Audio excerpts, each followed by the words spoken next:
to remind myself every time how short that intro is. Hello, everyone. Welcome back to Masks and Muses, our Dragon Age game here on Restless Barbarian Gaming. I'm your GM, Aloysius, and I'm here with all of my lovely players tonight. It's good to be back. We had to take a little time off, but we're back and ready to get up to some whack-ass shenanigans again, I'm sure. But before we get into what happened last time and all those shenanigans to come, I'm going to have everyone go around and introduce themselves, starting with Vivi in a clockwise motion. Me. You. Hi, my name is Vivi. I play Aosia. Fun fact about me, my car's about to hit 100,000 miles. So we're so lit. We'll wait for the day. But anyway, Aosia does not have a car that has 100,000 miles on it. She is our spectacular, our wonderful, our sexy, our, intelligent, beautiful genius. I mean, you could just look up any positive description and you'd find Aosia's face right next to the word. Maybe also next to the word miffed, at the presence of one Miriel Kenrick. But all in all, she's going about her day. She's trying to live her ultra positive girl life, trying to liberate herself from the bondage of the class and state that she's been put into. But eventually we'll get there. She's got a hot boyfriend, she's got a good friend, she's got another good friend, and she's got an op to focus her hatred on. So everything is set. What can I say? You gotta have a girl to hate love. This is true.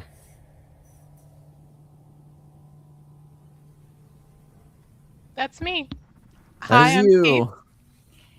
Hi, I'm Tia. I play Adelaide Montbelliard. And yeah, I just been thinking about how we have that hashtag Dippin' Dots. Please sponsor us the past couple of seasons. So I think I'm bringing that back. Hashtag Dippin' Dots. Please sponsor. We love you. No, we switched ice cream brands. Hold on. Yeah, it's Mini Melts. No.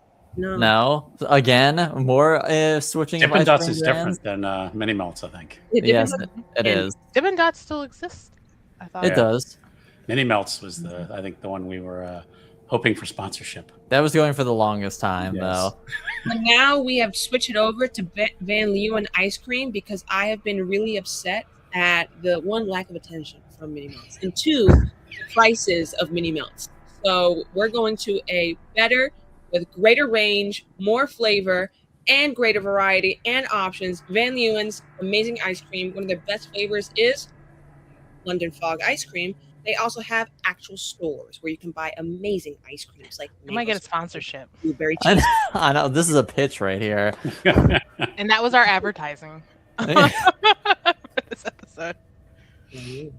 Anyway, please sponsor us. Yep. All right, on to our next friend. Hi.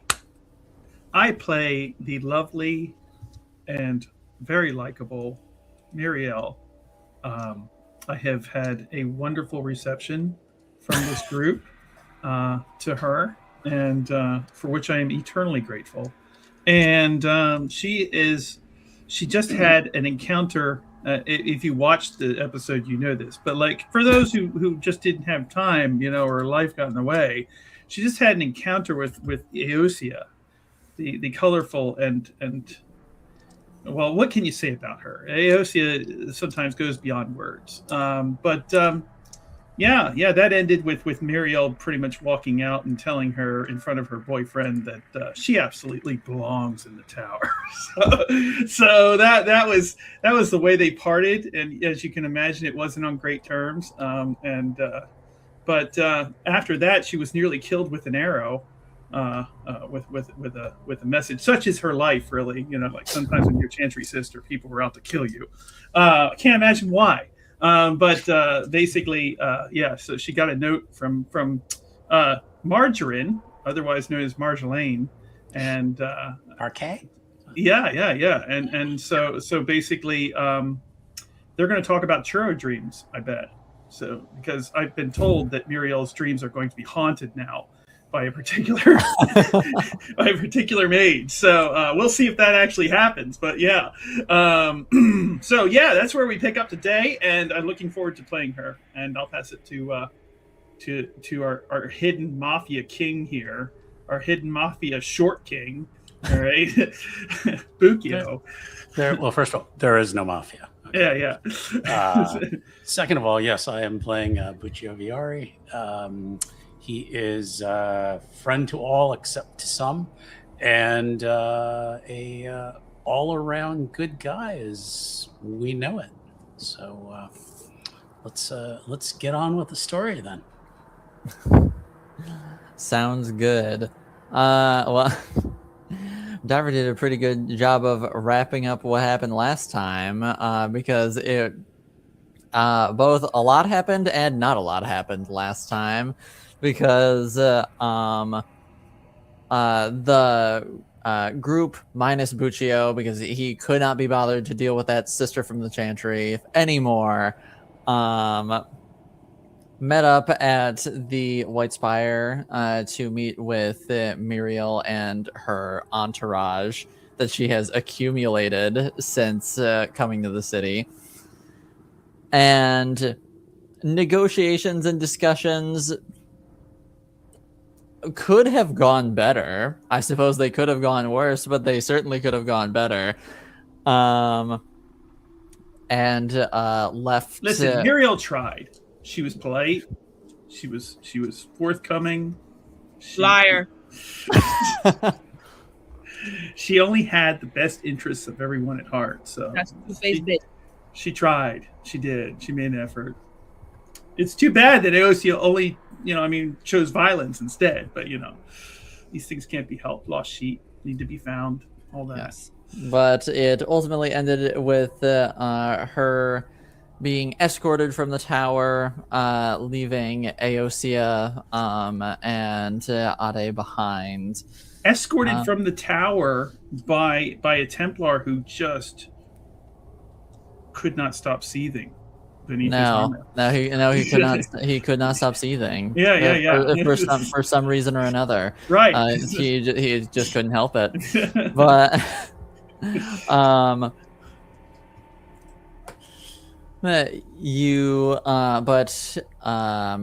as she was leaving, as was said, an arrow with a message was shot at her foot, telling her to meet at the. Yep. Thank you. To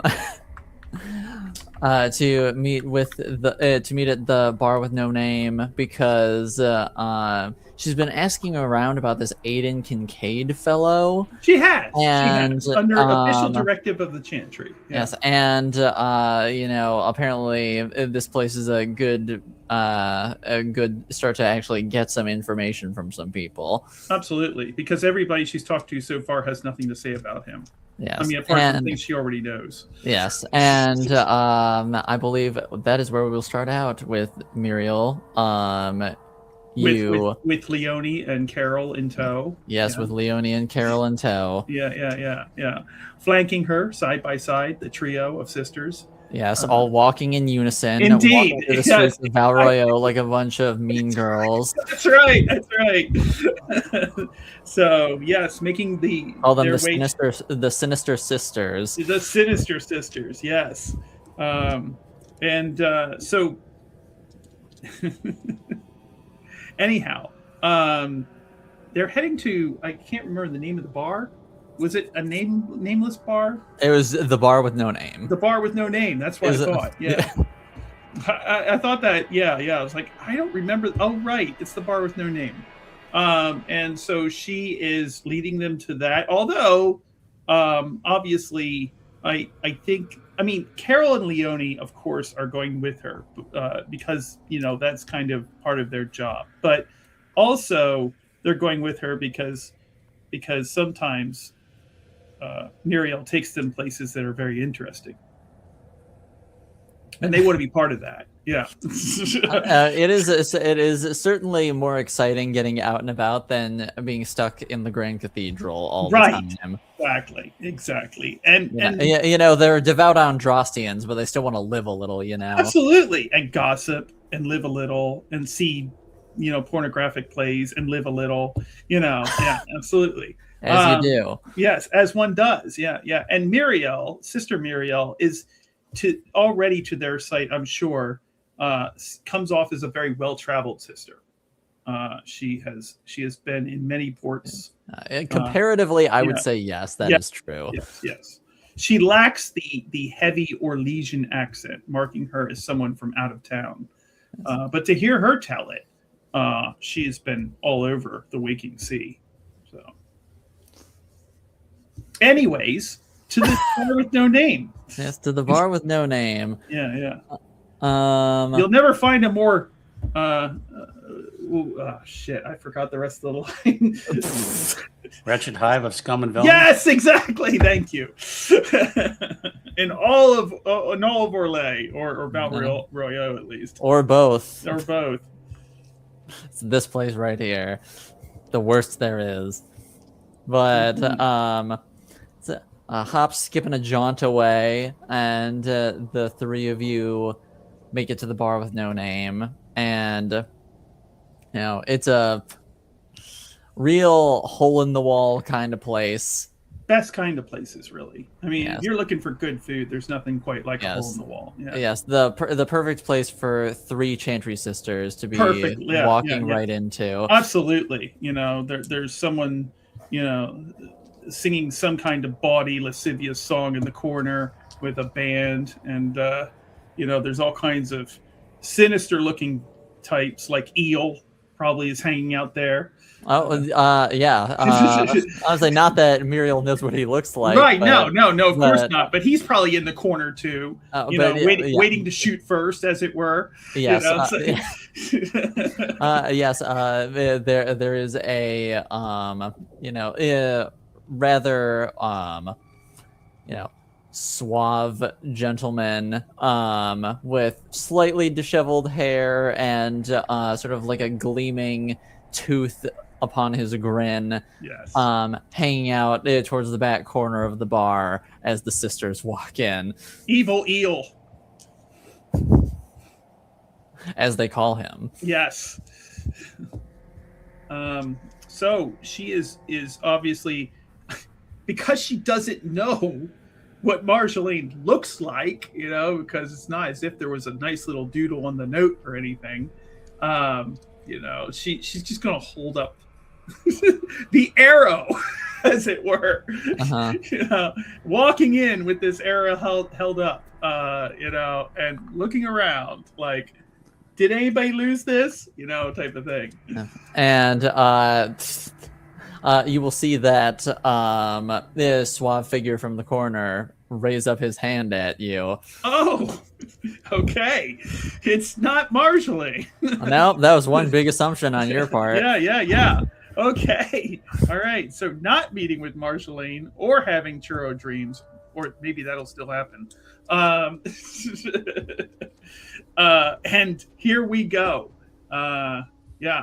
Miriel's going to meet the most nefarious character in all of the Dragon Age universe at this point. Yeah. And she's going to go over and sit down, and her two sisters are going to sit down beside her at this very small table. And she's going to be like, "Is this yours?" That was very nice of you to return it to me. I am a Chantry sister and a finder of lost things and people. So, naturally. And he takes the arrow from you and sort of like twirls a little bit between his fingers before just setting it on the table. Please have a seat. Drinks are on me if you want them. Sister Miriel's going to turn to Leonie and Carol and kind of like say, "It's okay. You can get one. Maybe two. I won't tell." So basically she'll like, "Go on, get yourself a little something. Yeah. Carol sort of refrains, but Leonie is very much like, "Fuck it." And even the maker's most devout servants need to drink every now and again. So that's what she's also going to get herself something nice, probably a nice little cocktail or something. Nothing too powerful or strong, just something easy to drink. So, yeah, not a V8 or anything. No. So she says, "Okay, so I am here now in this." She's gonna look around. Very reputable establishment. I mean, you don't gotta lie about it, but sure, if you want to put it that way. Oh, good. So we can both agree that this is a shithole. That gets him to laugh for sure.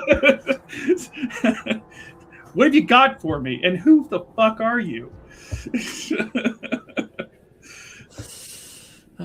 You can call me Eel. And I hear Eel. you're the lady with questions. I am. I've been all over town. And I've been in quite a few of these establishments. I've even been in the tower. You should see that place. Some crazies in there. Anyhow. Sure. So yes, are you perhaps someone who can provide me with answers that I have been challenged to uncover from my talks with others, or do you have nothing to offer, Mr. Eel? I'm sure I got at least something to offer. I suppose it depends on your questions, though. What do you know about the whereabouts of Aiden Kincaide? Just gonna get right to the point here. And rumor has it, burned to ash, sunk to the bottom of the harbor. Really? Convenient, right? No body. Fish food now.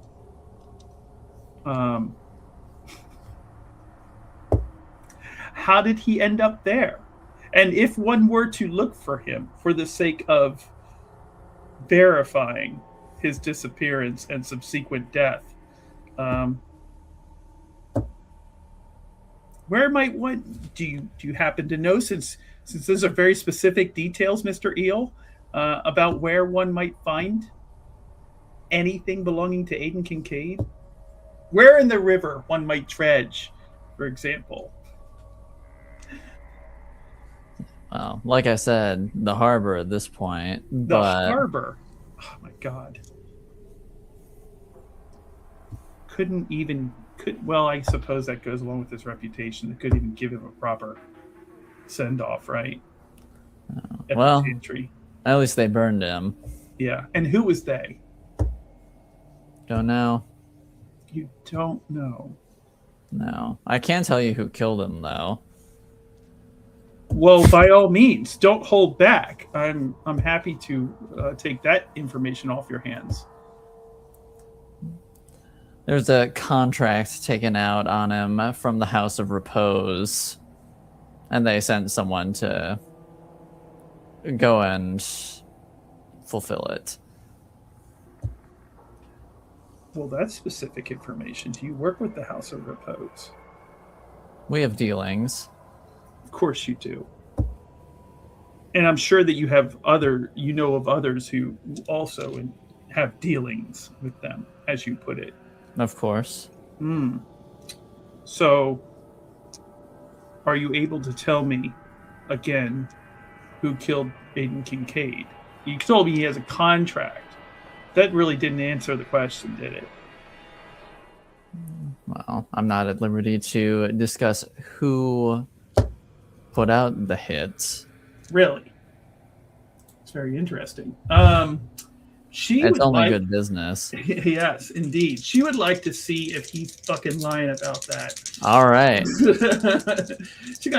So tell me what to roll, Mr. Storyteller. All right. Give me 1 moment. Make me I suppose a perception roll. That sounds about right. Okay. 16. 16. That's correct. I mean, you definitely get the impression that he's not the most trustworthy individual, just based off of where he hangs out and all that. But nothing that he's giving you right now gives you any reason to not believe him. Okay.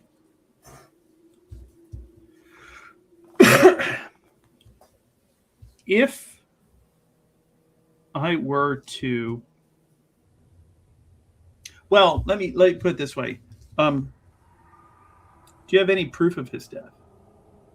I mean, you've told me that he's in the harbor now feeding the fishes there, but that's an easy story to make up. Do you have anything that I can take back to the Chantry, since I'm leading this investigation, to bring a close to it, perhaps? Or is that not something you have on you? I mean, I understand if that's you having nothing to do with this whole incident. Well, I don't know if it'll prove that it was him specifically, but I can give you this. And he, reaches into a bag and he pulls out, one of the, Montbeliard masks that were from the box. And she takes it like it's a precious heirloom. She's like, Yes. now does she recognize, is the mask, the insignia and everything clear that this belongs? It is clear. You will notice that based off of what you saw when you were at Adelie's Montbeliard estate. Yeah.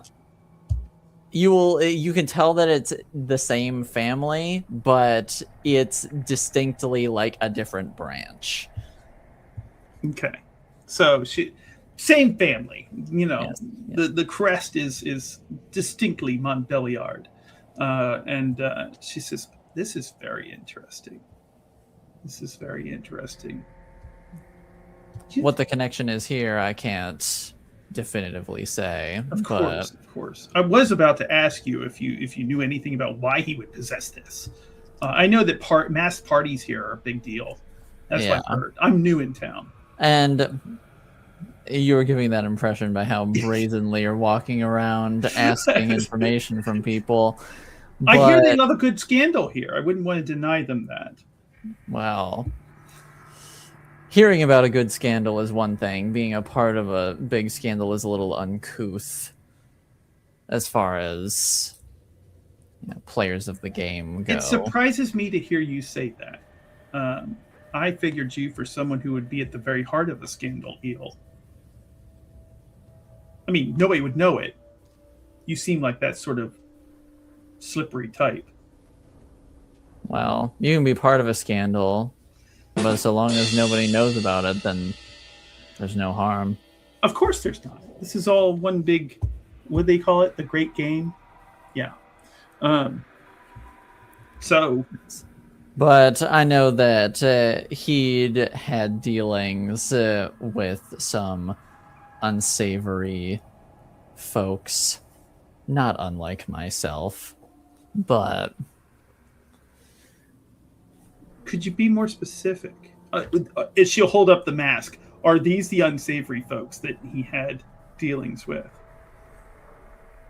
Not to my knowledge, okay. But... a different set of unsavory folks, yes. Then. I think that was more of a cover given to him by whoever he was working with. Curiouser and curiouser. And you don't know of any way. Eel, I think that you and I could have, this might be the beginning of a nice relationship between us.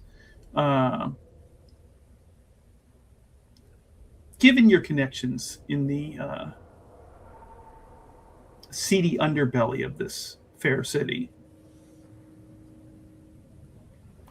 would it be within your power, given enough incentive or motivation, to track down the unsavory parties that he might have been having dealings with, or at least find out a piece of information or two about them. Surely you have connections. I can certainly give it my best shot. The annoying part is that they've been extremely thorough in covering their tracks, but Well, it would be nothing worth doing is ever easy. Grease a little palms. I'm sure I'll find out something from someone. Well then, I would like to employ your services towards that noble end. For justice and for the unveiling of truth and the enlightenment of these dark events in the eyes of the Maker. Are you saying the Chantry wants to hire me? I am the Chantry's representative. And for the sake of, I believe this satisfies a number of our goals. First, it gives you an opportunity to do a little good in the eyes of the Maker. Second, it's also an official investigation that remains open as long as I still have questions about Mr. Kincaide and who he's been dealing with.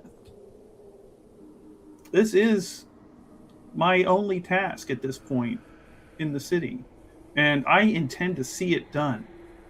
And if sometimes a sister has to get her hands dirty in order to do what's right.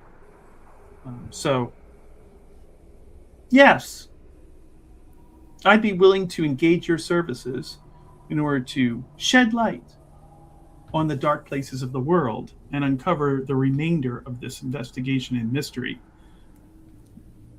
And he sort of like leans forward on the table and just says, I think I'm gonna like you. I think I'm gonna like you too.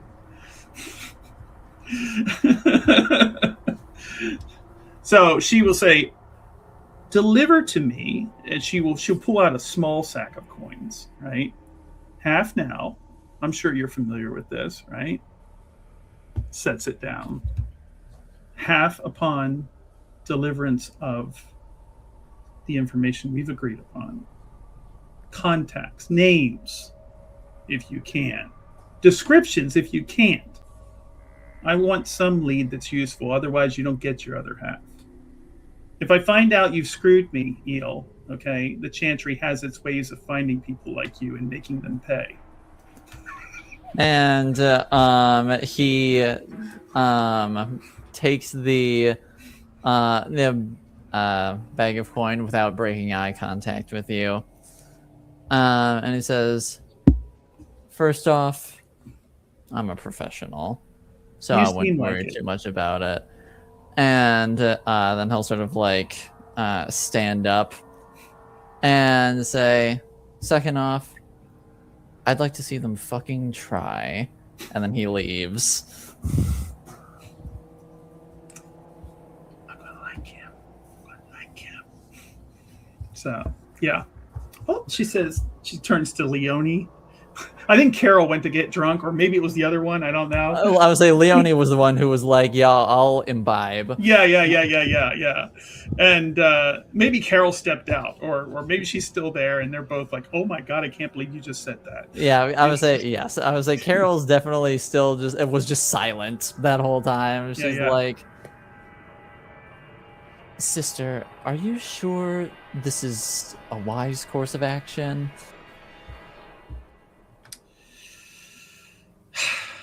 Sister, I realize that what you just witnessed may seem like a questionable turn of events, but as I said, we must not fear to tread in the darkest places of the world or among those shadowy types that lurk in such places. Nothing must contend with or hold back the Maker's judgment and light. I suppose even the Maker's servants need to stand in his shadow every once in a while. Indeed. You express it so clearly Carol. I'm sorry, Vivi's face is just killing me.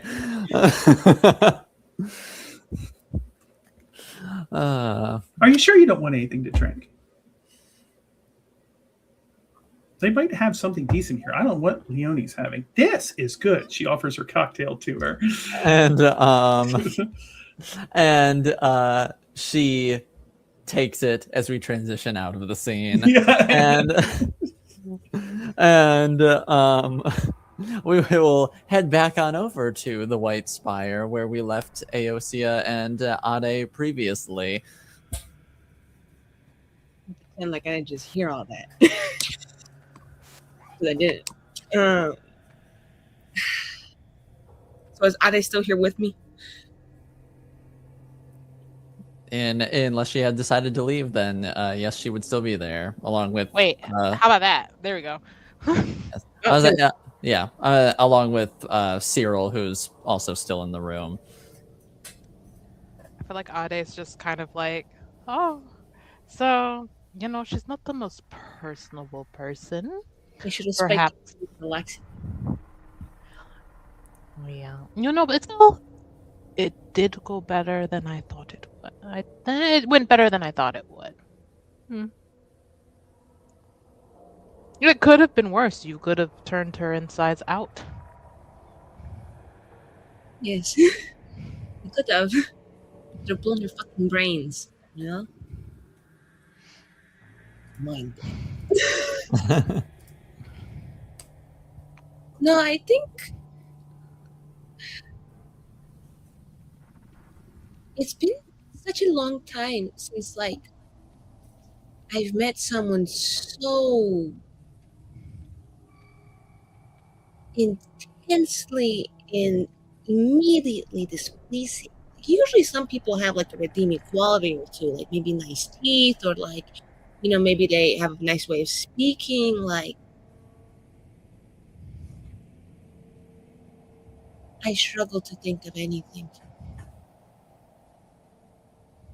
Maybe that's the thing. She invites struggle, and so you're supposed to compare yourself to her. At least I'm not. It's very. The unpleasantness is not necessarily new, but it is normally masked under a little bit more wordplay in class, I'd say. And so it's just very bluntly somebody trying to be politely rude while knowing that they're being rude. She's like a little golden knife that has mercury inside of it.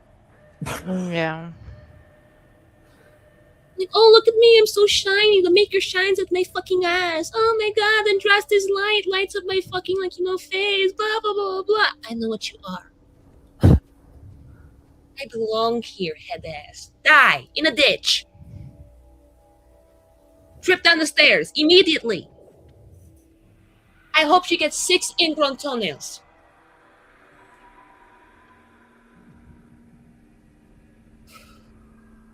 I raged. My creativity. It will be. I'm gonna make her fucking suffer. I know. I don't need to ask if you're okay, because what she said wasn't okay. But is there anything that I can do? I don't want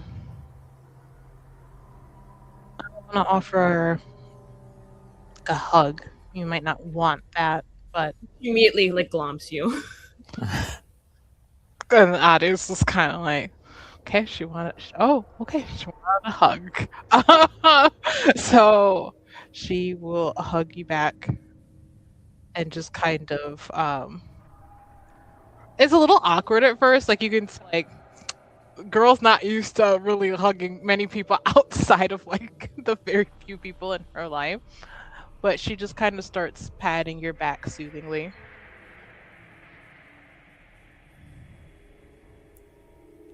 I was surrounded by such good friends for a good while that I forgot that people inside and outside of the tower are still rotten. They are, but why concern yourself with the thoughts of someone who provides nothing to you, no joy, no love, no light? She does nothing for your life, so her opinion on your life has no weight. Just Well, like the Dragon Age version of saying, she didn't pay your bills or do anything for you, so why does that bitch's opinion matter? like, I don't know. She just like proves everything. I think about the Chantry Rise. Like, it's just like sometimes Frederick, he's like, oh, I believe in the maker, maybe, and then this, and maybe I have these doubts, and it makes me think, like, maybe there's other people like that out there. And then you get the fucking Miriel. And then it's like, wow, like, it's so infuriating. Because there's going to always be all types. There's gonna be She looks so at me like many people like her who think like her. And that's true. I'm not gonna lie. I'm not gonna pretend and say it's not true. There are many people who think like her. That is true. But there are many, many people in this world that we live on that do not think like her. Just because it is a loud minority does not mean that is the overwhelming sentiment and thought of everyone in the world. And you will meet all kinds of people, and you will meet far more people who believe in you and see how good you are, how true you are, how loyal you are, how strong and smart you are, you keep going. how beautiful you are. They will see all of these wonderful qualities that make up Aosia.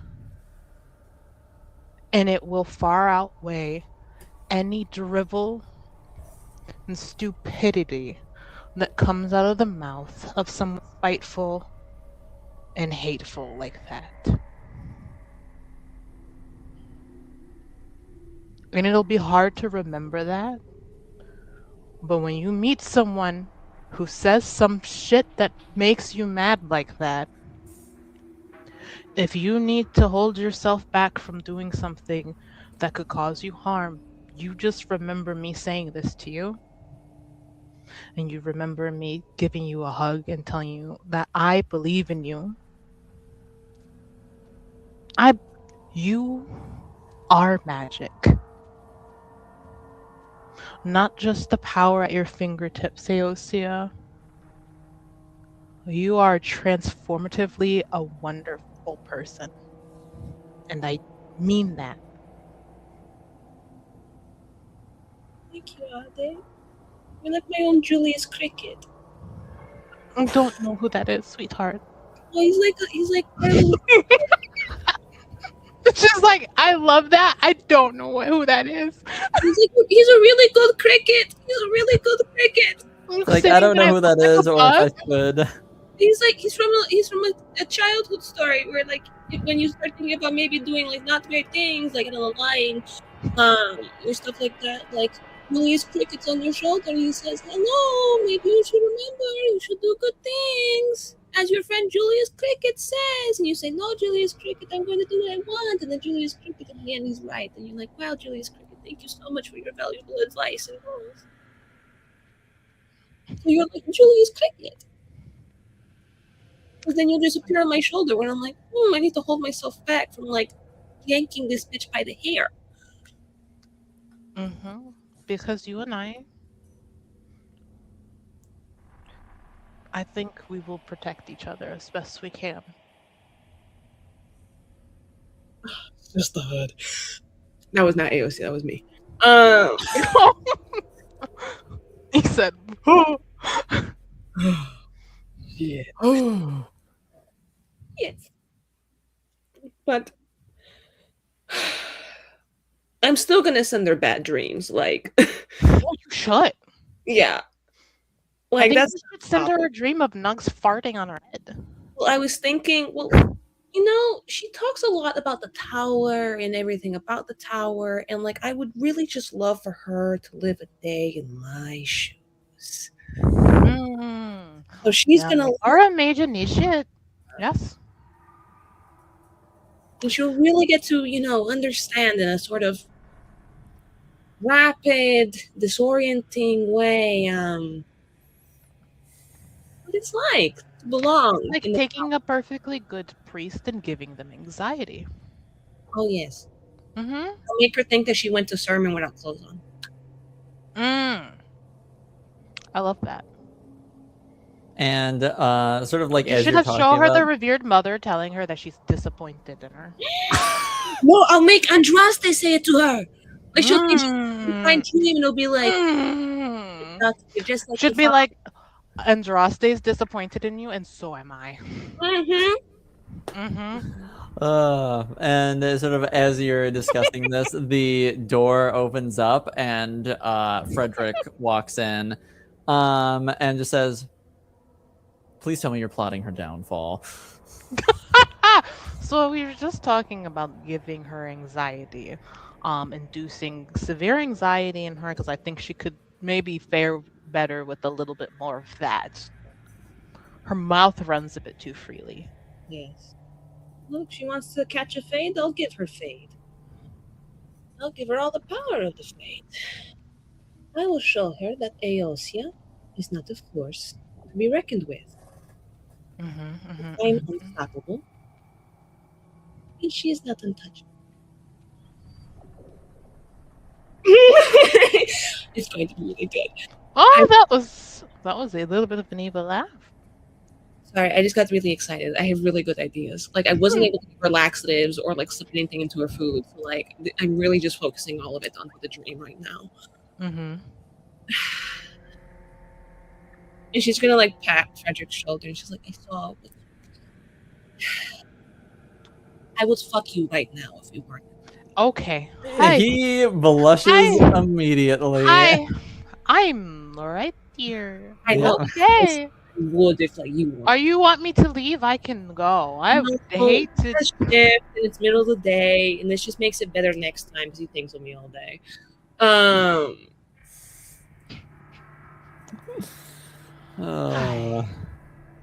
don't really want to know about the frequency of your love life, but I'm happy for the two of you, I suppose. Don't worry, I keep a tally on a notebook. You won't see. And Frederick looks to you and says, "What?" Oh, I wanted to trust there because it was in your room. I'm not gonna tell you where it is. But are you gonna show me? I can. Yeah. I don't know. Like I just I did it like I was trying to practice research, and I was like, well, maybe I should start gathering data about things in my life. So I was like, he's got good stamina though. And she says this very quietly, like leans in. So it's like, you got good stamina. There's a thing about being a Templar that pays off that day. I'll tell you that. Oh my. Frederick, like, what's happening? I need. What? Yeah. Frederick's like beet red right now. I mean, essentially, like you're gonna be our sister-in-law someday. Oh no, you might as well get used to this. Don't worry, I don't tell her like really embarrassing stuff about what we do. It's like blush inducing, if anything. Your dick is mine, so like nobody knows it. Okay. So maybe I should go. Maybe I should exit stage left, as the late and great would say. Except he wouldn't say that because he would have been like, obviously the people want me to stay on stage. Encore. For an encore. And Ade does like a little like mock gesture of like a kiss up, but then gestures down. Listen, I don't know. I don't know where his soul resides, so I'll just gesture to the wide room. But I will leave you to it. I think I need to go back and just check in on some things. I'm a bit, a bit concerned about the mask. Okay. She's gonna grab your hands really quick. Thank you for being here to help support me. I think it would have been really bad if you weren't. But I appreciate you supporting me. Yeah, of course. And she's She, gonna do it too, like, mwah, mwah. I hope you're safe. I will be. And she sounds a little choked up. It's like, oh, I'll be safe. And I'll contact. Try to stay a little down low, maybe. I'll do my best. But I am But a like, also, don't do too much because honestly, I think the best cover is to just essentially just act as normal. Yeah, well, my thing, are we talking about like the whole thing or like her at large? I think they're kind of like in general pretty so interconnected that like in general we should just be doing I will not whatever. speak of anything, Yeah. and I intend to make my dreams sort of like not directly tied to me, but sort of like, I met that mage yesterday and I said this thing, and maybe now I'm starting to see these things. Mhm. And I'm just gonna like start spinning this narrative that like, the maker's sending her dreams that can drive her fucking insane. I'm gonna give her religious psychosis. That's so beautifully poetic.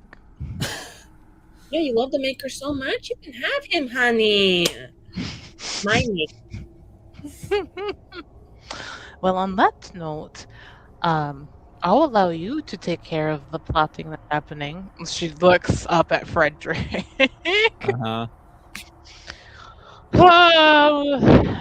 And He's not as red now, but you can still tell there's still a little flush going on. you realize that when you start to calm down from your embarrassment, the flush goes from your full face and starts dissipating from like your mouth and then chin, and like it in two separate directions it just slowly dissipates. So one part goes up and dissipates the red, and then the other is like your neck and it disappears yeah. I don't know if you've ever noticed that, but you do that. Okay. Okay. Anyways, you all have a wonderful whatever time of day it is. Honestly, I think I'm done for the rest of the day after that meeting. I had one activity today. It tired me out. Oh, also, quick question. Just a curious question. What names of those two guards down at the front? Or not guards, sorry, Templars. Frederick? Right now, name them. No pressure. I believe that is Rowena and Francois. Okay. Rowena and Francois. Okay. Are they normally at the front? Yeah, I don't really tend to call any of the Templars by their name, except for this one. I just sort of, they all kind of blend together for me, and so I'm kind of like, this is Dick and this is Wad, this is Dip and this is Shit. Mm-hmm. Sometimes I choose insecurities of theirs. Okay. There's one who I know is Summer Teeth, because some are this way, some are that way. Maybe you should start learning some of their names. For fun. Didn't you say you were trying to expand your horizons earlier before we had the meeting? Yeah, and then my horizons are like, gross. I'm pretty. But they're not necessarily her. So they might surprise you because they actually are here all the time. Look, there will be some I'm not that tucked into the Templars that gave me beatings. Fuck them. But Oh, yes. Wait. Immediately says yes and then stops and then looks at Frederick. Like, confirm if this is a thing that happens in the tower now. It has been known to happen. we don't get state checks, so Just eyeless mask staring at Frederick. don't worry. Frederick never beat me. He was just mildly annoying before I fell in love with him. No, it's like, why haven't you? Never mind. I shouldn't say things in this place, so I will not. Okay. Well, we have more important things than that woman to worry about as well. So I think perhaps we can take normal with figuring out what we want to do with that. Because I don't know why. It just kind of feels like the timeline is moving up for some reason. It's like, I can't really explain it, but essentially, ever since you told me about what happened with you know who, it's kind of felt like we're on a stage and pieces of the stage are slowly being cut away. And I don't mean to be paranoid, but that does make me feel like I want contingency plans in place. Okay. Especially because of all of the things that that woman is, I also think that she is for sure dangerous. Yes. Golden And knife. I don't just mean that like, oh, I'm going to, say something and get them in trouble with the organization as a whole, but more of like that is not some simple chantry sister. Yeah, no, definitely not. Usually they're like a little bit more meek than that, and we're like, untrusting. Which makes me think that there might be some coverage and backing, that even if she does things that are maybe beyond the pale, that won't really do anything to her. Yeah. So that makes. All right, but on that beautiful note, I will actually get out of your hair, have fun doing whatever. You know what you're going to do. Or whom. And good evening. And it's not evening. I'm pretty sure it's like maybe afternoon, isn't it? Yeah, it's like maybe like 2 12:30. p.m. Oh, it's 2. Okay. I say yeah, it's like maybe 2 p.m. maybe. Okay. Yeah. All right. They will head out then. Do you want to take him with you just in case when he can just come back up?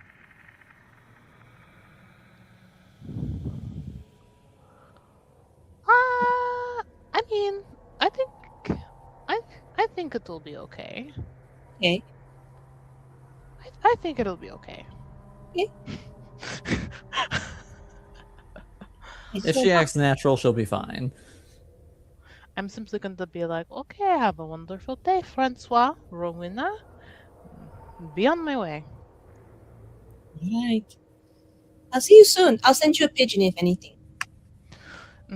Maybe give that other one a treat. He flew into the back of Manon's head. Yeah, she's bleeding. And I think she's fine. She's fine. However, I think that the poor dear is quite frazzled. The bird.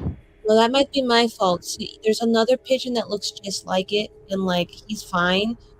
But I have been training one of my pigeons like with like images of people to hit them.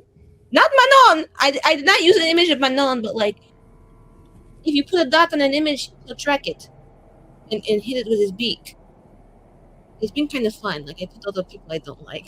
I will tell Manon you sent an assassin pigeon to our house. I didn't mean to send the She'll assassin. love that. I'll put a bow on him next time so I know which one it is. All right. Well, goodbye. I'm really leaving this time. She leaves. And then yeah, as she just heads down the stairs, as she passes the Templar, she'll literally just be like, "A good day to you, Sir Francois, Sir, Lady Rowena. Until next time," and leave. Just leave. Yeah, and and you don't see it because you're just walking, but they sort of give each other a look of like, How does she know her name? like, what was that? No. Manners? What were manners? Yeah.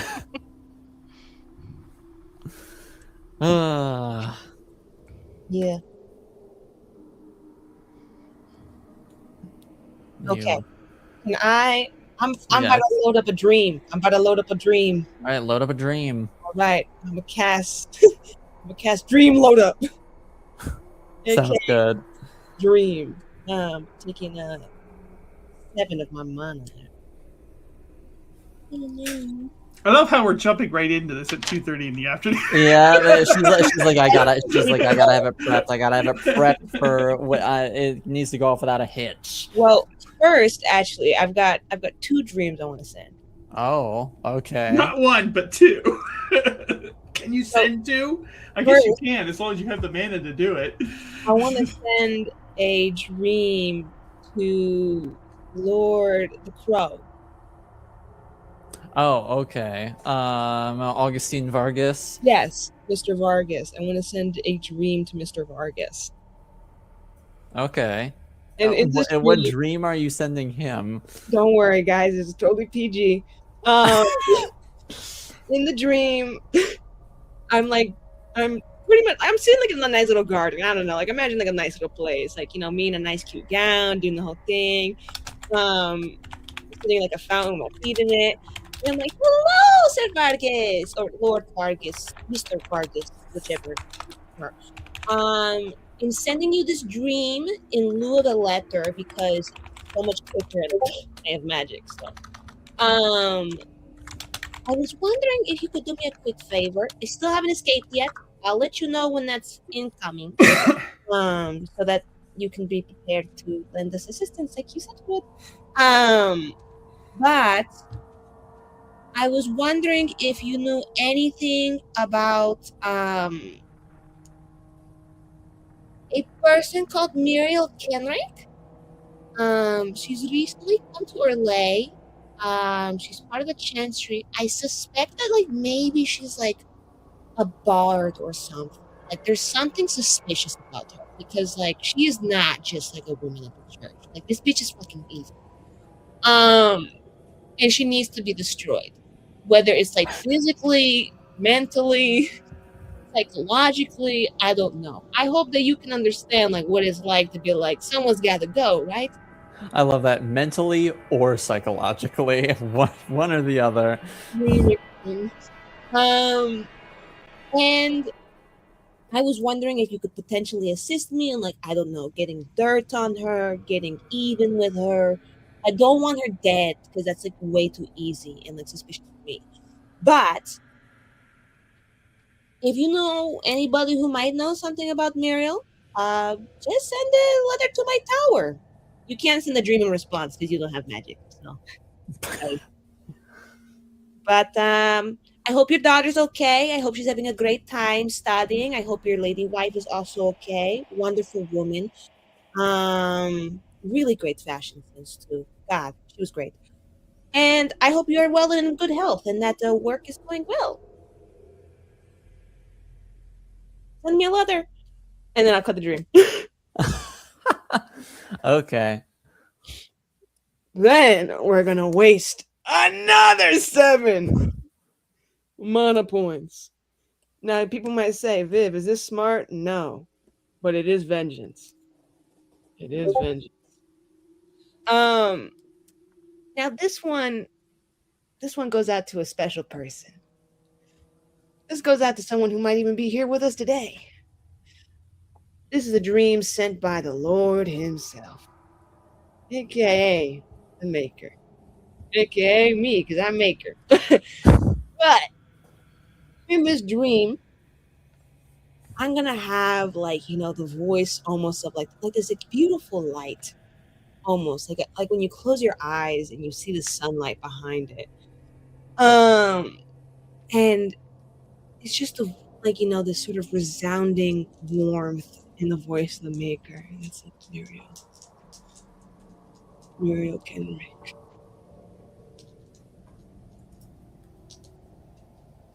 Devout.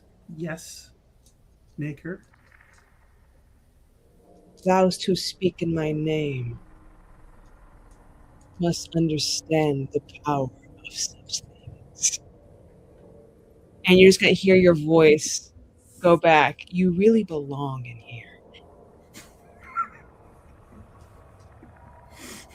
And the light is going to shut out, and you are going to find yourself trapped in a closet in the White Tower as it gets smaller and smaller and smaller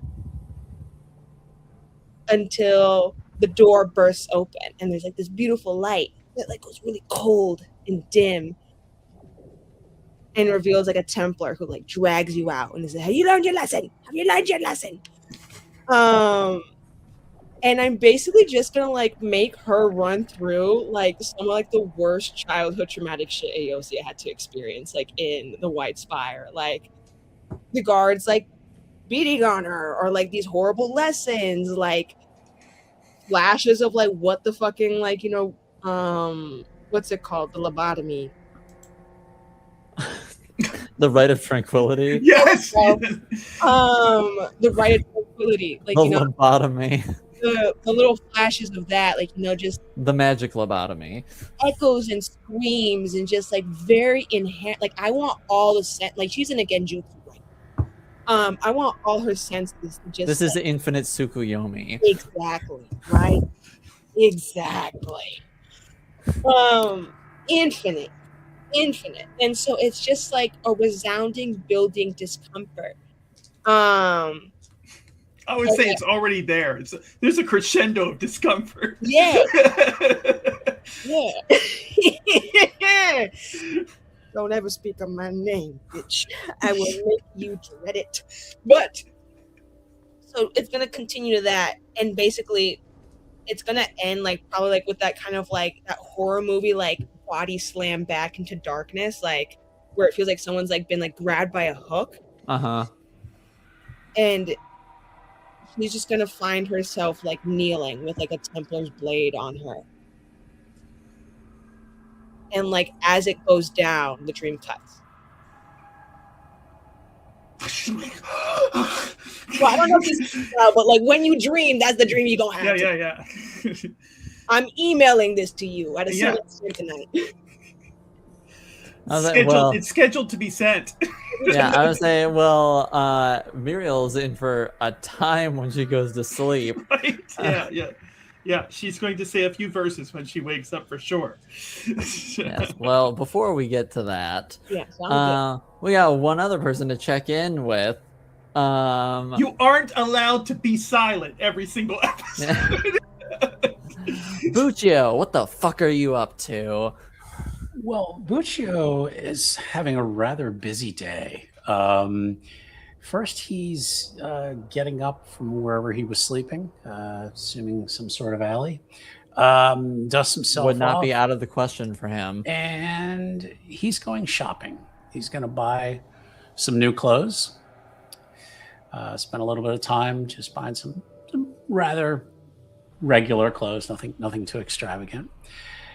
And then he's looking for some temporary lodging perhaps some meager accommodations, as they say, in places that don't ask a lot of questions, that don't really care as long as you pay. So he wants to get himself a small little place to stay with a wash basin so he can stay cleaned up, and he's gonna once he's got that established. That probably takes, I would think, most of the day. So I would think so, yeah. To make all those accommodations Exactly. and all that. Yeah. So then, by the end of the day, he's gonna go out to just a regular tavern, not any of the places he frequents. Have some dinner. Maybe go find a place like a bookstore or something. Go peruse a bookstore. And it's just kind of having an average day. And then returns back to his room and sharpens some of his weapons.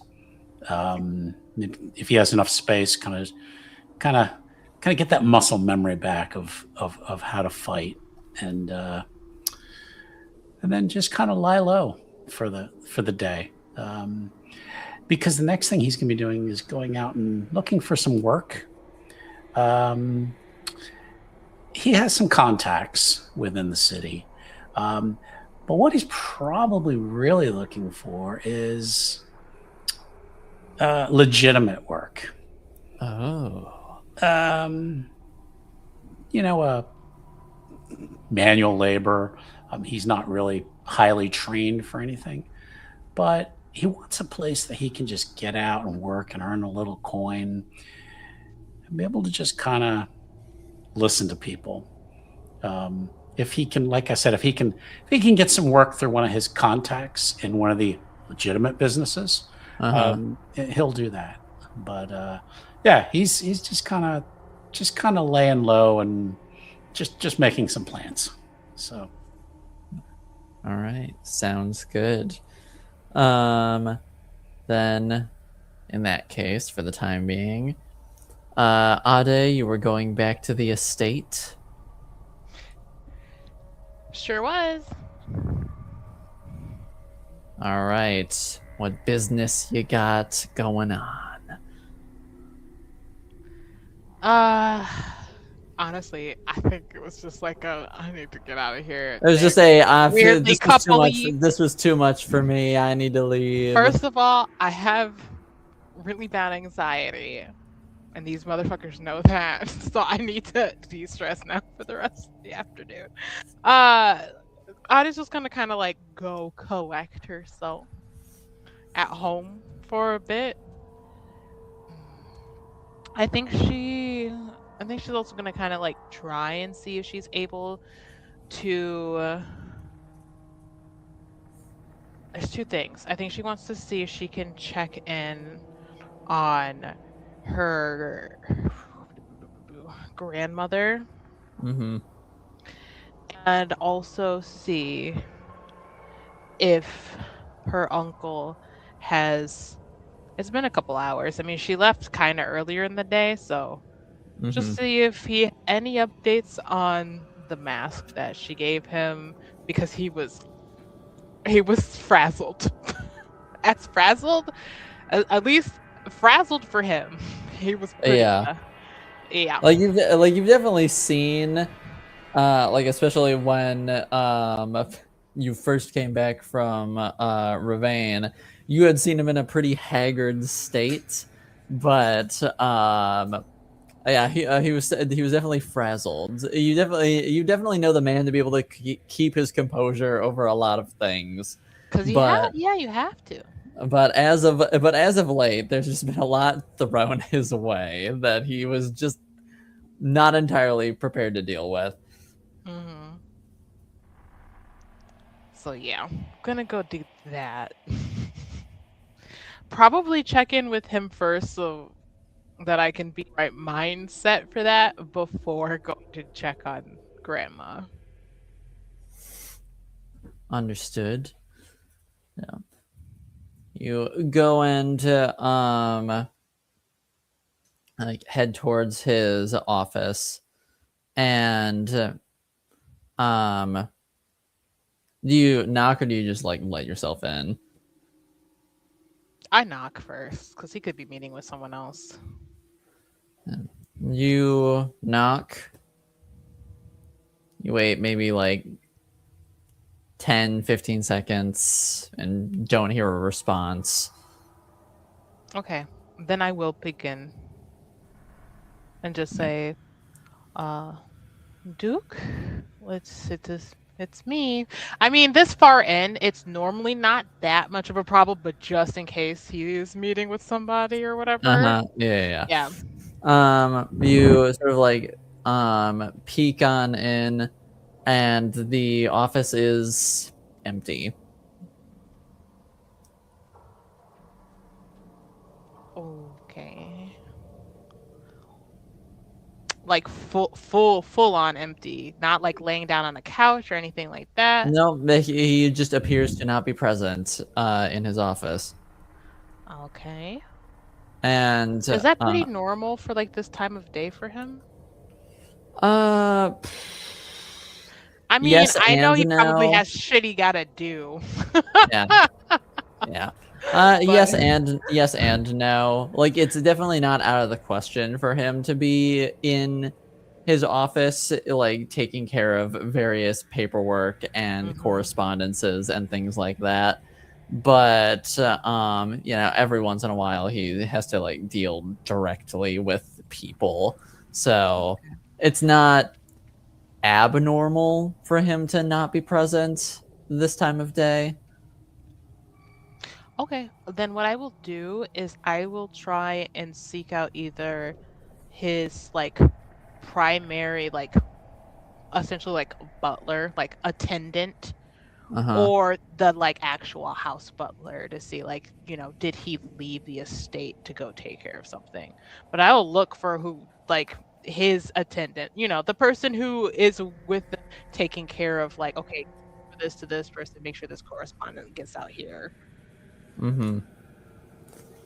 And you find his personal butler, Kale, and Kale or Cael or yeah. Kayle. I was thinking Kail, but Oh, however you want to you spell got me. I didn't know. it. All right. Kale. And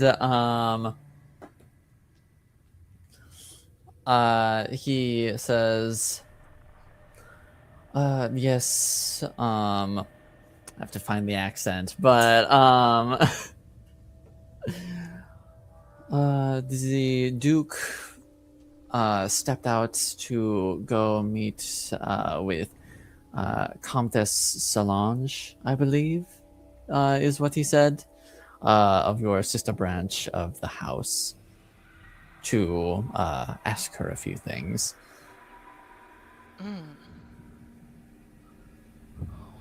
Okay, thank you so much for letting me know.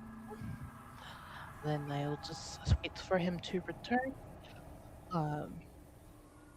If you could, when he does return, do you mind letting him know that I stopped by to see him? Of course. Thank you so much. And then Ane will just kind of excuse herself, making note that, wow, that was fast. He left super fast. Damn. And be like, it's that's fine. That's fine, right? And we'll go and try and see if it's okay for her to see her grandmother. And you go to where your grandmother is resting, and as you walk in, you see there are like a few maids sort of like attending to her, just making sure like the blood's circulating and making sure she's comfortable and things like that. But when they see you enter, they sort of just to like give you a polite bow and quietly sort of exit the room. Okay. Am I the only family member here? Currently, yes. Okay. I will go and just take a seat next to her bed. I'm kind of just sitting with her and thinking. Not really a wild question, but the first time that I've asked this question. Uh-huh. Have I heard it all from either servants talking about it in the hallways or not, or just like it being a slip at, a meal time that my mother has come to visit her mother? I think that it's not like you've definitely heard stuff because servants talk, and I'd say what you've heard is that to most of it, the who you've heard from the servants, they don't have any knowledge of her having visited. So either she has actively not visited or she has been extremely secretive and quiet about doing so.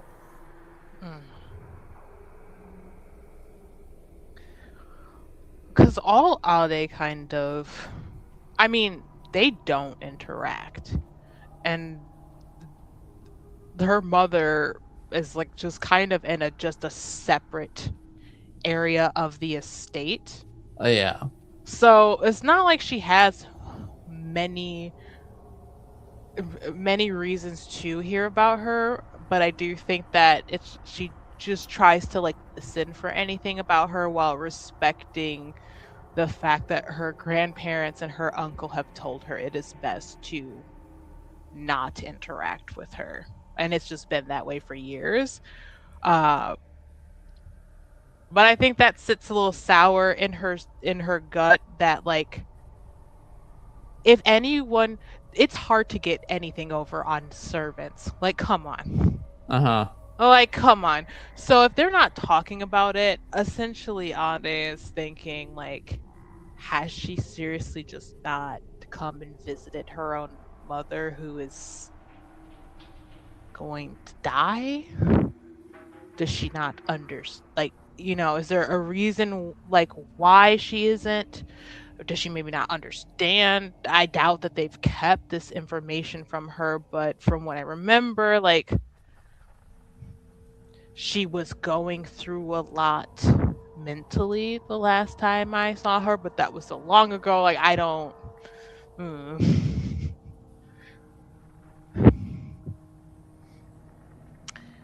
I'm just gonna kind of look at my grandmother.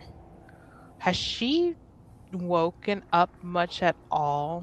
Like, does she have any like lucid moments, or has she primarily just been like resting? She's been primarily just resting. You know that like servants have reported her sort of like coming to for maybe like a few moments at a time every once in a while, but for the vast majority of her time she's just been resting.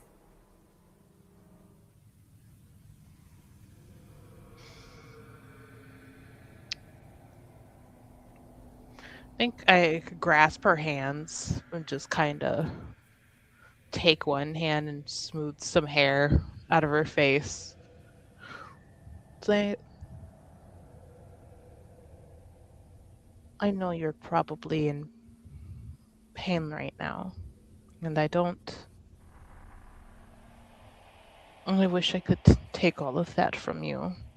You're probably tired of this. fighting this.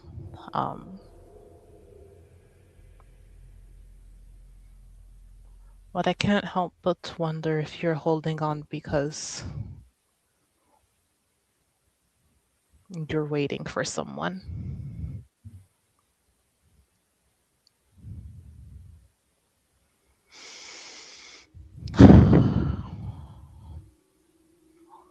It's very tempting to say that we will be very lost without you.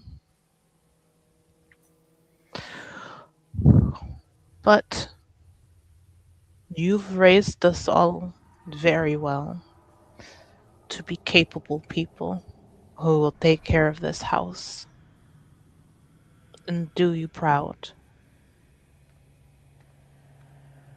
I just wish I could talk to you again.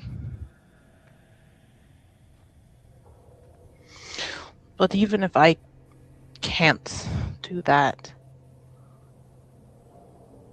you should at the very least be able to hear goodbye from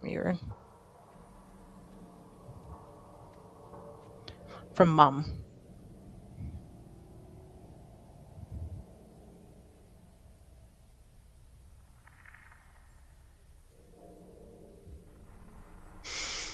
Yeah. I'll be back soon. You rest. No, I'll be back soon. And I get up.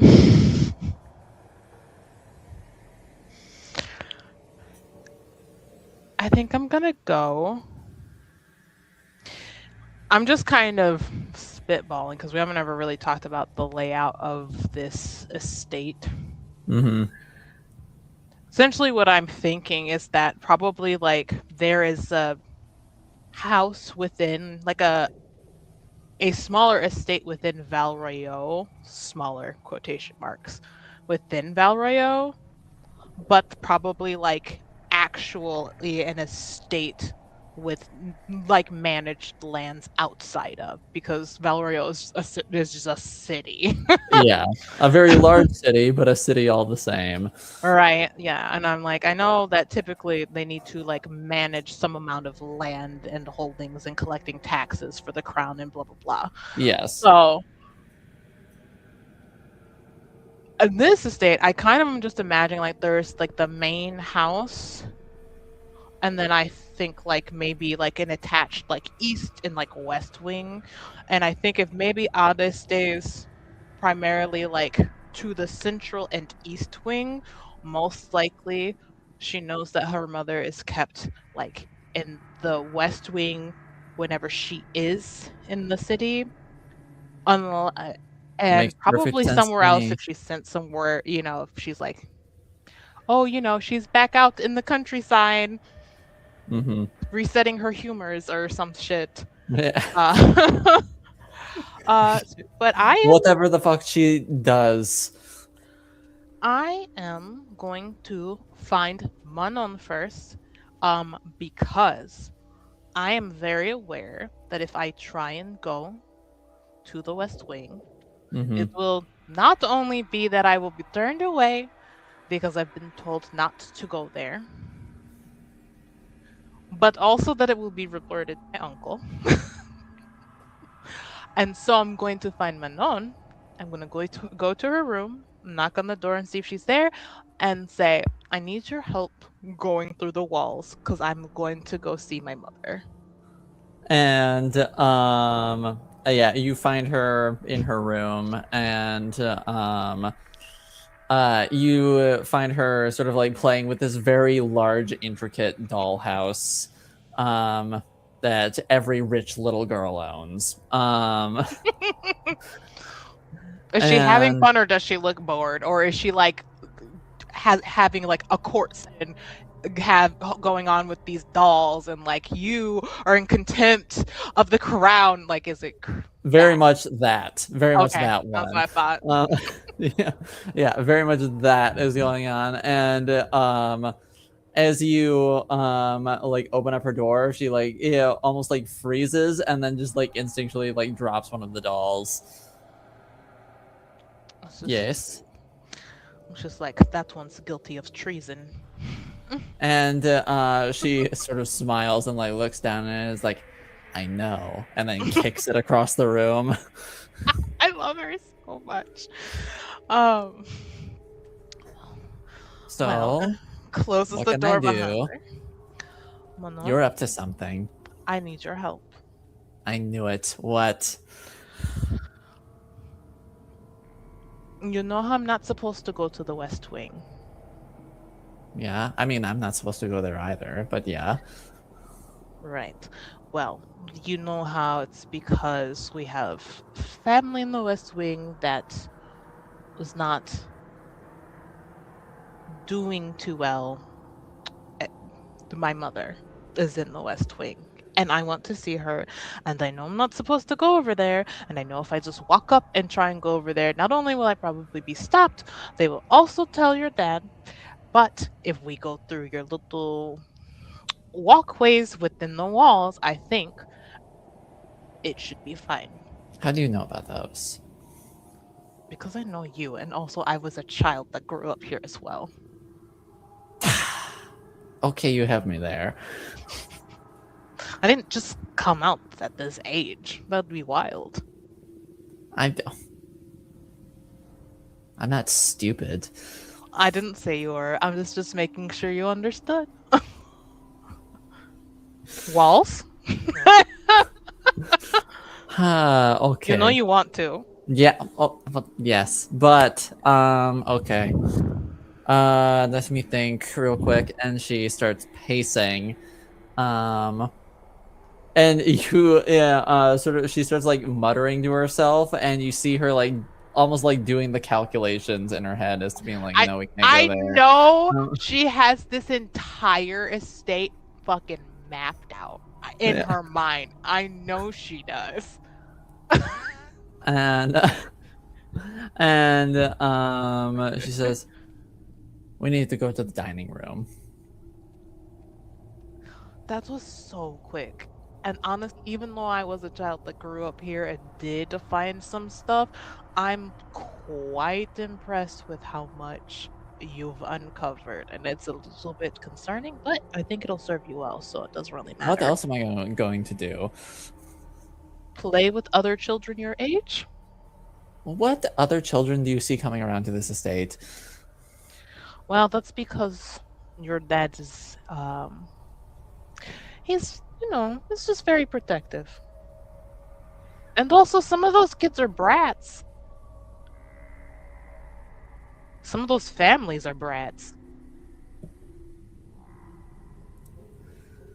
Yeah. Well, let's go. Oh no, that was the sigh of a child who would like actual friends. Add that to the list of things to talk to Uncle about. Hey, your child needs friends. I'm not enough. I'm an adult. It's not like enough. It's like your daughter needs to hang out with people her own age. Her own age. All right, we head to the dining room. All right, she leads you to the dining room, and she's like, okay, and she's like looking around, making sure like no servants or anything are around, and she sort of like walks under the far wall that doesn't have the giant windows looking outside, and to like one of the like many sconces that are on the wall, and she's like, right here, and she pulls one, and you see like part of the wall sort of like slide in slightly, and then like pop open like a door. Beautiful. How did you ever? You know what? Let me save the questions for later. We've got a mission. And she like ushers you in, and then sort of like looks around, and then gets in, and then closes the door, and the door like slides back seamlessly into the wall. All right. Well, they really should actually dust in here. Yeah, and then she like reaches off to the side and like pulls a lantern off like one of the walls. You'll just and have that in lights it. here? They're everywhere. Do How else am I going? How am I still going to see? Oh, you put all of them here at different points? I mean, not all of them. Some of them were already here. I just have to make sure they're like still working. Okay. Well, I will let the master lead the way. He sort of like leads you through like the various winding passageways, and after a while, eventually you reach sort of like a dead end after like heading up a couple stairs, and she says, "Okay, this should spit us out at one of the guest bedrooms in the West Wing." And she like pulls a cord that is sort of like on the like adjacent wall next to the dead end, and then the dead end sort of like slides forward and then pops open like a door. And then she pulls it open, like takes a peek. Okay, I think we're good. Okay. And this is just like a random bedroom in this wing? Yeah, it's one of the like 3 or 4 guest bedrooms that are in this wing. Okay. All right. I mean, obviously they probably would have set her up in one of the rooms that are pretty comfortable and big. How would we get to like maybe the master in this side of the estate? Yeah, so it would likely be towards the end. I haven't explored this wing as much as the rest of the house, but the master bedroom in this wing for well, I guess for your mom specifically would likely be towards the end of the wing. Okay. Can we get to it through this room, like with another passage on the other side, or do we need to sneak? I think we'll have to sneak out into the hallway. But we should be about halfway there already. All right. Okay, then this will be the hard part. If we run into, like, if we hear servants, would you be willing to make a distraction for me? Okay. Okay, we got this. We got this. Getting into trouble with my niece. Awesome. Awesome. That's how it's supposed to be.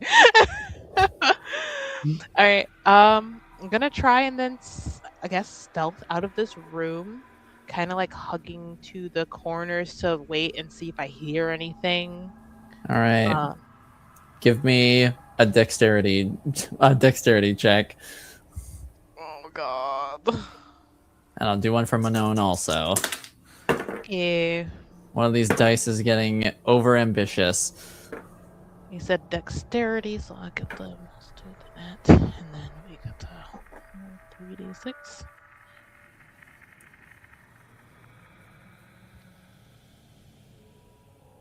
That is going to be 13. All right.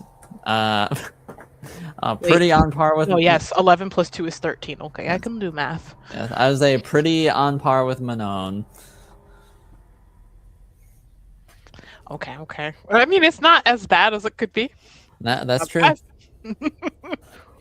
Manon is like, I think I said she's like 13. Yeah, she's like 12 or 13. Mm-hmm. And 13. Yeah. And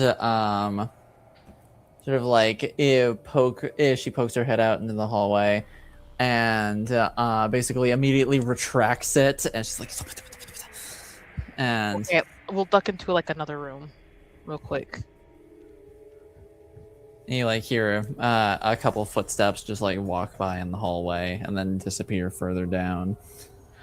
Okay, I'll give it like 20 seconds after I hear it recede down the hallway before opening the door. I just imagine we both poke our heads out like Yeah, Manon on it.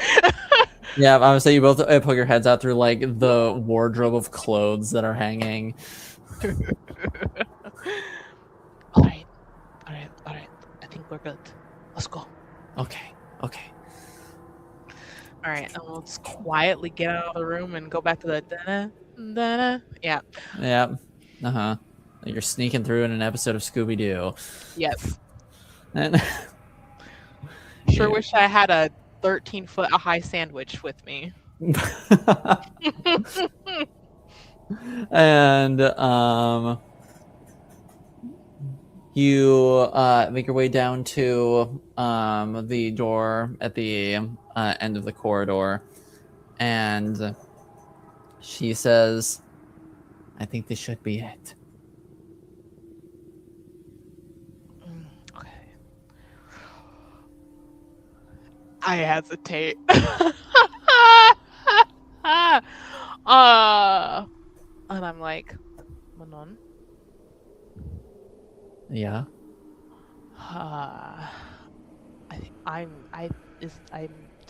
sweating. Is that normal? I don't feel like that's normal. For you to sweat, I'm pretty sure that's pretty normal. No, not like in this situation. And what situation is that? The one where we're sneaking around trying not to get caught by the servants? Fair point. Maybe it's just that then. Okay. I can. Okay. Are you coming in with me, or are you going to wait here and then knock on the door if you hear someone coming? Do you want me to come in with you? I think it might be the last memory I have is not a great memory, nor like inspires confidence that this would necessarily be like a safe meeting.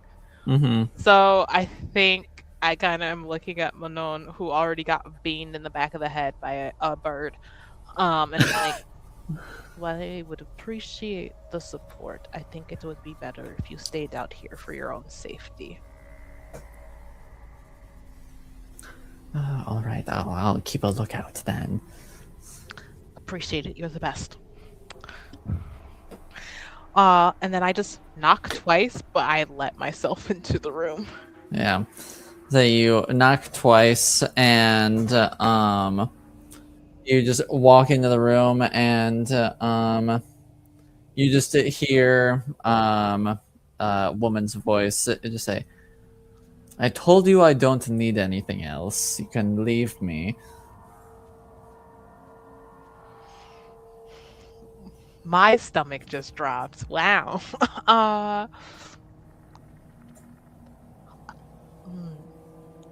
And Lady when you Florian? when you walk in, you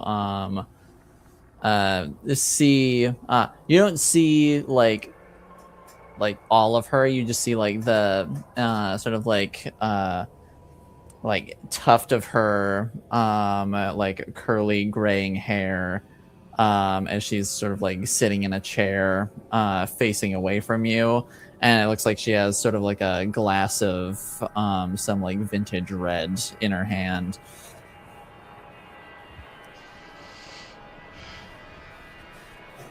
Lady Florian? What?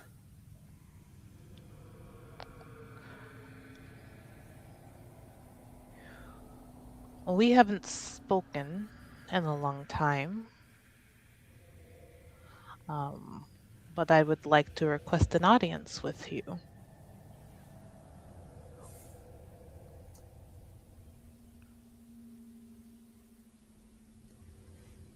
I'll walk around this way so I can see you.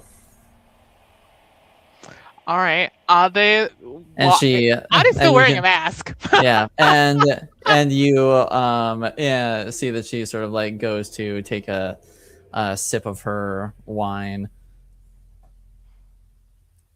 And I curtsy. And when you like walk around to see her, you see that she's wearing a mask not entirely dissimilar to yours. What the fuck? It's a half mask, and it is distinctly different, but there are enough similarities there that it is a little off-putting. Yeah, I'm like, how? Why is it so similar? And also, what the fuck? That's so weird. Okay, okay, okay. Thanks for throwing me off my game already. Yeah. That's what I'm here for. Uh, it has been some time. Ade will take the mask off, almost hesitantly, because she is literally staring at Florian's mask now. Like, what the hell? Wondering if that's somehow intentional or just a weird coincidence, but also she's lived in Valroyo a majority of her life, and therefore coincidences are highly unlikely. So, And you see that because you can like see the lower part of her face, but and you can see that like her mouth doesn't like really give any expression, but she was sort of like playing with her glass. And when you take your mask off, she sort of like freezes momentarily before just like going back to it. And it can't really like make out her eyes, but you can tell, you get the impression that she's like analyzing you. do you know who I am?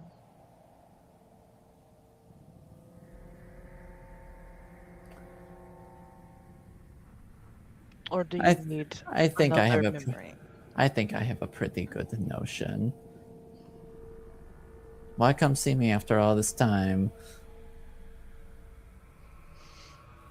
Ade tucks And she takes a sip of her wine. some hair behind her ears, so her ears are visible, which very briefly mentioned season 1. Some people may remember, some may not. Ade wears gold caps over her ears from an accident involving her mother, because she is half elven. So I'll let you fill in those blanks.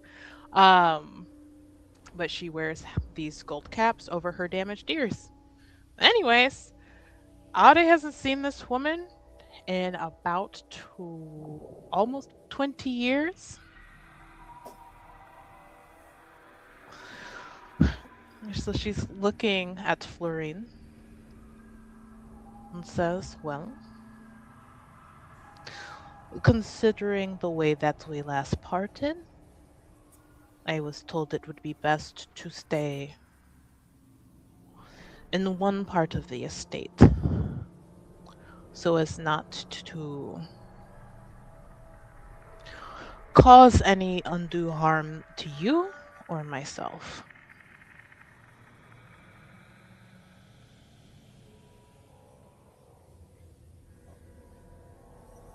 I just happened to listen after a while.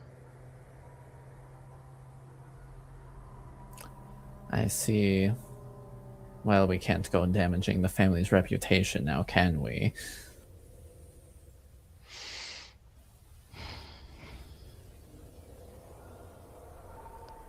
I don't really have any questions for myself.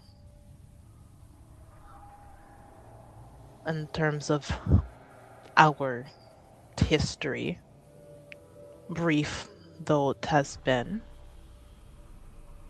But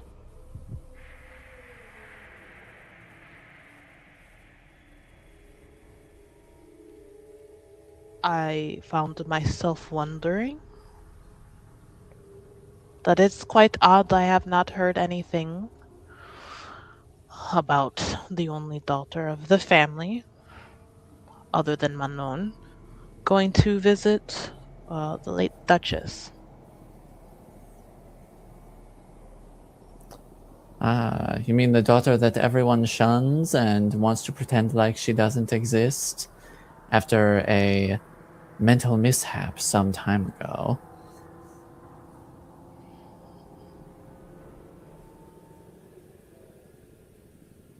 So is it anger?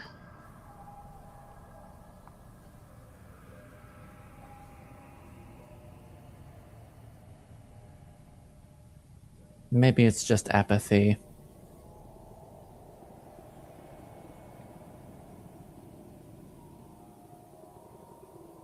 I know that you know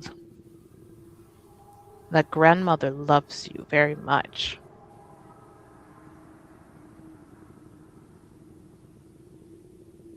The family is a lot of things, but the love that she showed every child in this house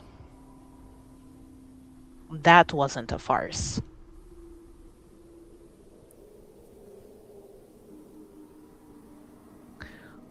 And I can't help but think that even though she's been suffering for quite some time, and even though she is incapable of being awake for any significant period of time anymore, and though we've tried our best to soothe her, she is holding on for one person.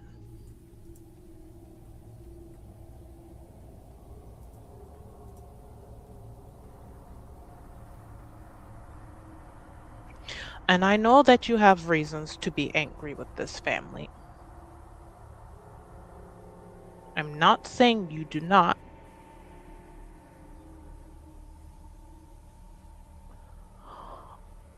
But I am coming to ask you, as difficult as this is, I'm here to ask you sincerely to please go and talk to your mother and send her off so she can rest, because that is the woman who raised me when you could not.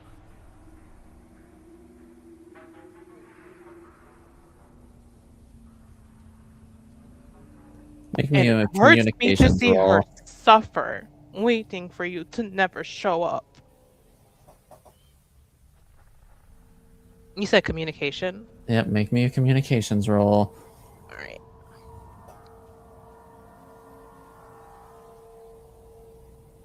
Oh, fuck. 15 plus 3. So 18. 18. Sorry, I start choking up. No, all good. It's all good. And she sort of just finishes her glass of wine and sets the empty glass on the table next to her chair. And it just says, I will give some thought to your request.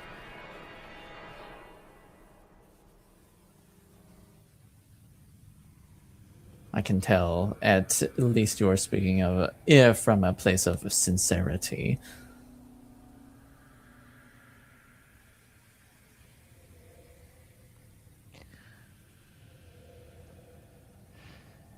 Thank you.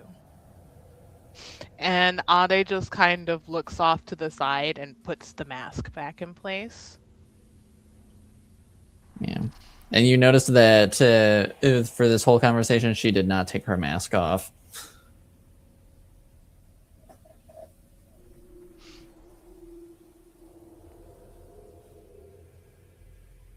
I will leave you now, so that I am not bothering you anymore.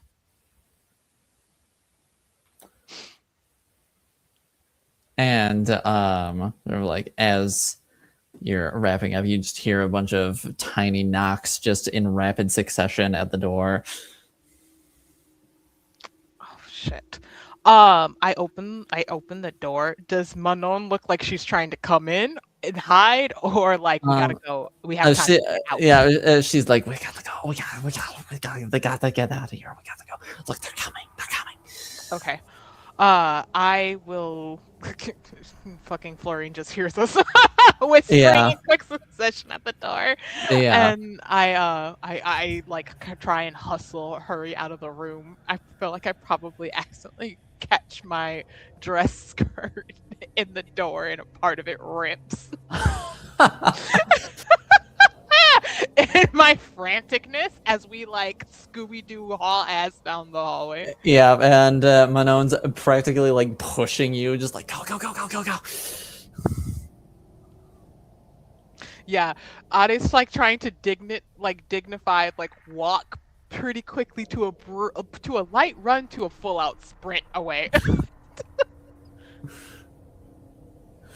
And she like gets back to the room that you entered in, and she like quickly like opens the secret passage, and she practically like shoves you in there, and gets in herself. Like, what? You're reacting like this, even if it's just a servant.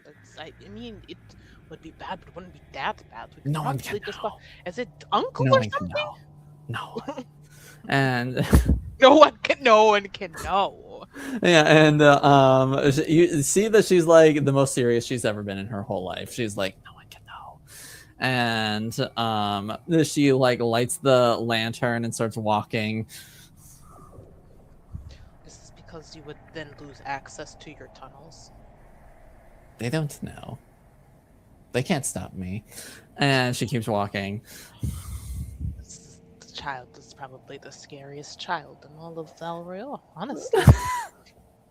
All right, I think that's just what we do. Yeah. And she needs a friend, a normal friend. Yeah. And as we are rounding out this episode, before we draw it to a close, we're going to check back in with Miriel after she has had quite possibly the worst nightmare of her life.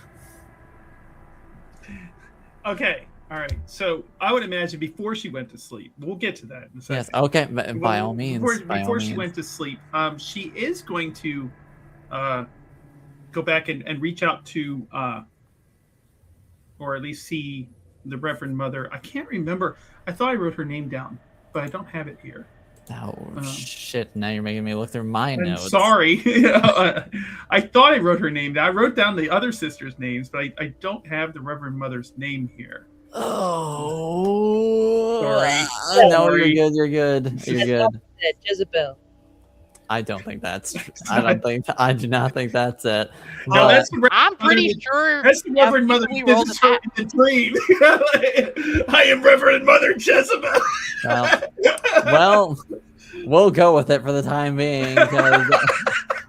I don't think that's her name, but I don't think that's her name either. But we'll just call her Jezebel for now. It's a fun name that the sisters call her behind your back. She's going to basically she wants to be above board with everything with the Reverend Mother. So she's kind of reporting back on the progress of her investigation, so that no surprises happen and no gossiping happens, because the goddamn cathedral is full of gossip. And so, it's not like, oh, I saw or I heard that she did this, and that sort of thing. So she's getting out ahead of that and basically okay, this is what I've uncovered.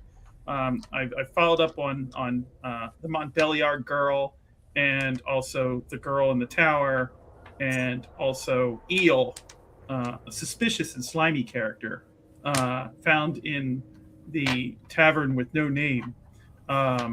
and she reveals, of course, that she learned nothing from the brat in the tower, and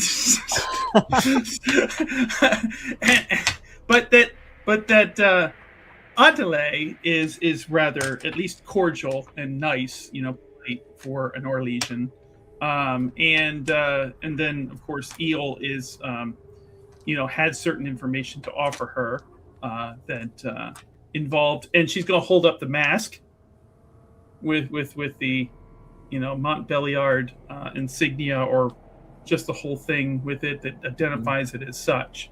And the Reverend Mother will take it from you. Yeah. Offer it. Yeah. No, she'll take it. She'll be like, this is what I've uncovered. He tells me, now this could be a lie because that's just the kind of character he is, but he tells me that Aiden Kincaide was apparently burned and sunk to the bottom of the river, and now is at the bottom of the harbor in some profane, cremation ritual of some kind. He's not able to tell me who performed this, but it is very suspicious and there's definitely a number of loose ends here with this investigation. She's also going to say that she has employed his services, slippery though he is and unscrupulous though he is, without scruples, devoid of scruples, but sometimes one must deal with these slimy elements of the underbelly of the city in order to find out the truth. And so she says, I'm going to find out. I have him employed to help me find out who gave Aiden that mask and what he was employed doing, because obviously this mystery goes a lot deeper than just one man, connected though he was and nefarious though he was, all across the waking sea. So we will get to the bottom of the evil deeds of Aiden Kincaide and those associated with him. And so she that's basically what she's telling her. She's laying it all out. She's laying it all out, and so that the Reverend Mother knows it, and she doesn't have any problems with other sisters who might be very eager to share their story about what they saw. And the Reverend Mother would be rather stoic throughout most of it. Yeah, maybe a little.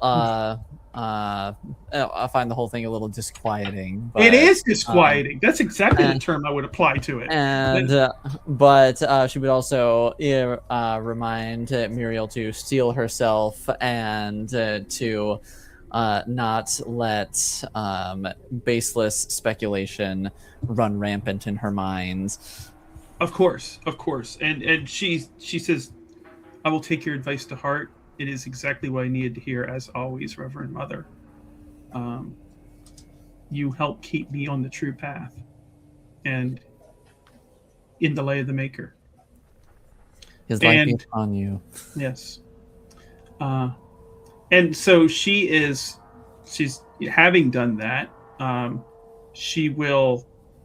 May I take the mask back? I'd like to keep it with the rest of the evidence for now. She hands it back to you. Okay, so she takes it back, and she goes, I will report in when I find more information. She says, I believe I have 2 leads now to track down, one with this shady Eel character and possibly his associates.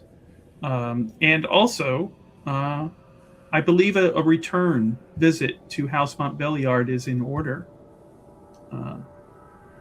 To see if I can uncover any further information about why Mr. Kincaide would have a mask like this. Do you think that wise? I can simply say, do be careful and do not overstay your welcome. The Duke and his family are good people, and I am curious as to why specifically Countess Solange's family's mask is among Aiden Kincaide's possession. She is going to write he is going to write that name down. Comte Solange? Yes. Okay. Yes. Comtesse Solange Montbelliard. Okay.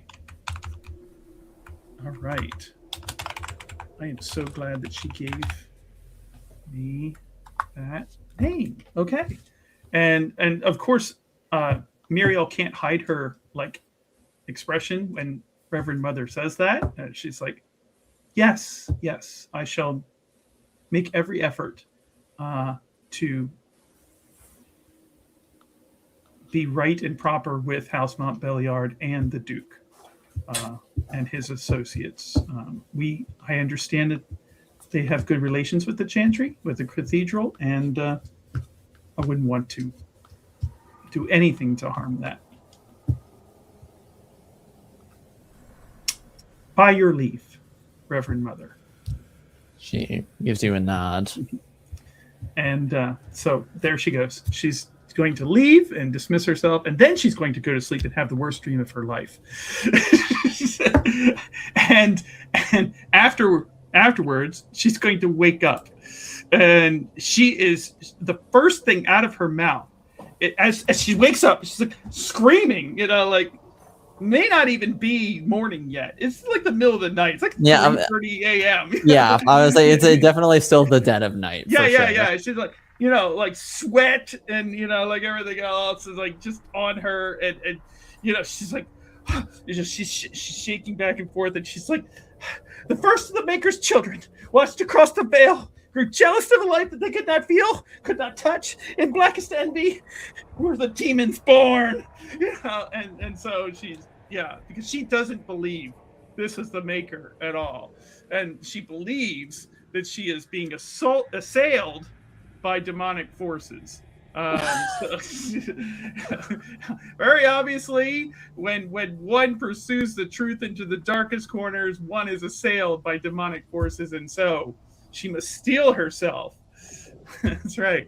Spine blast. Yes, exactly. So she must steel herself, and that's what she's attempting to do. But Sister Miriel will clothe herself in basically her nightgown and take a walk around the Grand Cathedral before dawn, just to kind of she's not going back to sleep after that. So she's going to be a little bit sleep deprived for the next day. Yeah.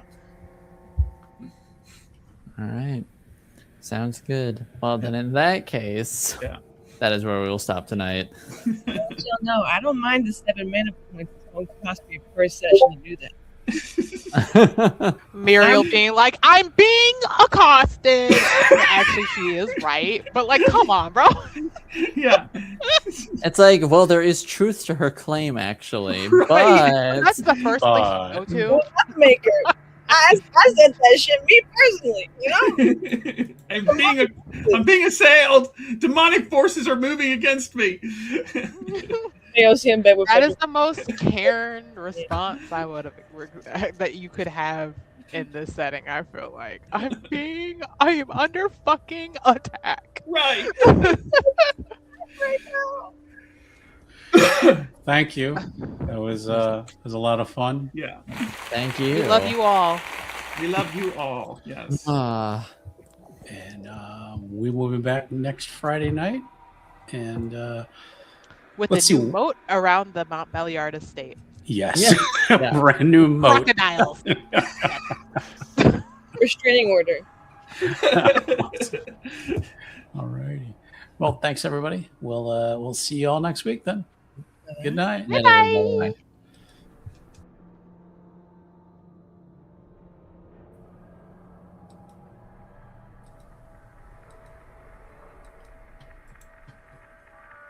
Diver 1 must